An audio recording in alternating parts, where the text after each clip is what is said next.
காதனுடைய பின்பகுதியில் நல்லா நமக்கு ஸ்ட்ரெஸ்ஸை குறைக்கக்கூடிய சில வர்ம புள்ளிகள் வந்து இருக்குது. அதே மாதிரி நம்மளுடைய கீழ்த்தாடை பகுதியில் உறக்க காலம் அப்படிங்கிறது நமக்கு வந்து மன அமைதியை வந்து கொடுக்கக்கூடியது.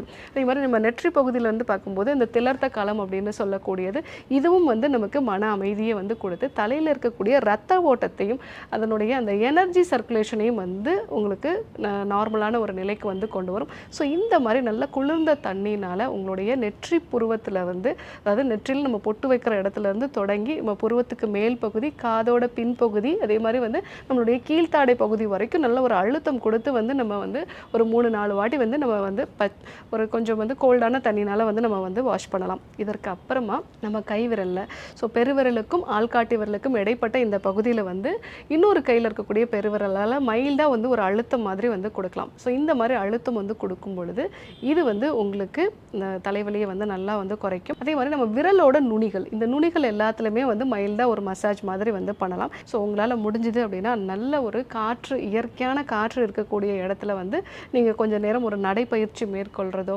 உங்களுக்கு வாய்ப்பு கிடைச்சிது அப்படின்னா ஒரு அமைதியான ஒரு மியூசிக் கேட்குறதோ, இதெல்லாம் நீங்கள் வந்து ஃபாலோ பண்ணீங்க அப்படின்னா வலி மாத்திரைகள் இல்லாமலே உங்களுக்கு தலைவலியை வந்து குறைச்சிருக்கலாம். அதே மாதிரி மைக்ரைன் சம்பந்தமான பிரச்சனை இருக்கிறவங்களுக்கு அதிமதுரம், அது கூட வந்து சோம்பு சேர்த்து ஒரு 1/4 டம்ளர் பால், ஒரு 2 டம்ளர் தண்ணீர் சேர்த்து வந்து நீங்கள் கஷாயமாக்கி அதையும் வந்து எடுத்துக்கலாம். ஸோ அந்த மாதிரி நீங்கள் வந்து எடுத்துக்கும் போது உங்களுக்கு அந்த தலைவலி வந்து குறைய ஆரம்பிக்கும்.